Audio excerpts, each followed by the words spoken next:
درود، با آرزوی بهترین ها برای شما عزیزان. خوش اومدید به پارت نهم آموزش لقمه نرم افزار کد.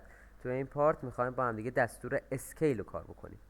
خب حالا دستور اسکیل چجوری است؟ فرض کنید ما اینجا یه دونه مستطیل دارم. این مستطیل رو میبینید. حالا من این مستطیل رو میخوام دو برابرش کنم، دو برابرش رو داشته باشم. میام میزنم SC Enter Select Object Enter. بعد مثلا از اینجا میگیرم. اینجا هم نقطه گرفتن مهمه، شما وسط میگیرید، از وسط اینجا میگیرید، فرق نمیکنه، اما نقطه گرفتنتون که از کجا میخوایم بزرگش کنید مهمه. مثلا من از این نقطه میگیرم، میخوام دو برابر شه، اینتر میکنم، شکل دو برابر شد.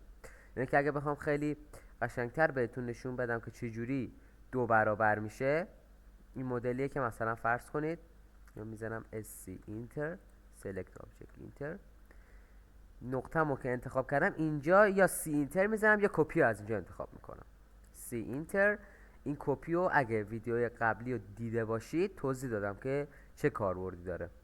خب دو رو میزنم اینتر، دو برابر شد. میبینید دو برابر شد. خب حالا من باز دوباره اینجا یه دونه مستطیل دارم، میزنم SC اینتر. میخوام نیمه اینو به دست بیارم، یعنی نصف این شکل. دوباره یه نقطه کلیک میکنم، نقطهش بازم میگم اگه مثلا توی پلان دارید یه جای کار میکنید مهمه که کدوم نقطه رو انتخاب کنید. مثلا از این نقطه، ببینید از این نقطه رو انتخاب کنم، از این نقطه بزرگ و کوچیک میشه. خب میام اینجا سی رو اینتر میکنم، سی اینتر، یا از اون پایین گزینش رو انتخاب میکنم، بهش میگم نیم، نصفش کن. میبینید این الان نصف اینه.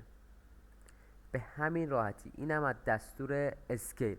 خیلی ممنون که این ویدیو رو تا آخر تماشا کردید. لایک و فالو یادتون نره. اگه دارید از تو یوتیوب نگاه میکنید سابسکرایب یادتون نره. و تا یه ویدیو دیگه، فعلا بدرود.